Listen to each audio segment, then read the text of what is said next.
Bilang tugon sa masamang dulot ng Tropical Depression Paulo, agad na nagpatupad ng mga hakbang ang Batangas Police Provincial Office sa pamumuno ni Acting Provincial Director Police Colonel Giovanni Emerick A. Sibalo upang masiguro ang kaligtasan ng publiko nito lamang ikatatlo ng Oktubre taong kasalukuyan.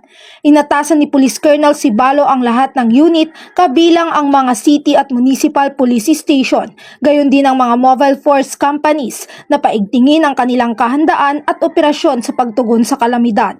Kabilang sa mga inisyatibong isinagawa ng kapulisan ang pagbibigay ng libreng sakay ng mga na-stranded na pasahero, pagsusuri at pagmamanman sa antas ng tubig at mahigpit na koordinasyon sa mga Municipal Disaster Risk Reduction and Management Office at sa Philippine Coast Guard. Nagbigay rin ng mga otoridad ng tulong at seguridad sa mga evacuation centers at sa mga isinagawang rescue operations sa iba't ibang bahagi ng lalawigan. Ang mga hakbang na ito ay patunay ng dedikasyon ng Batangas PPO na protektahan ang mamamayan at tiyaking maagap at maayos ang pagtugon sa gitna ng sakuna. Mula dito sa Calabarzon, ako ang inyong Police News Network correspondent, Patrol Woman Pisel Mayti Urbano, alagad ng batas, tagataguyod ng Balitang Pulis.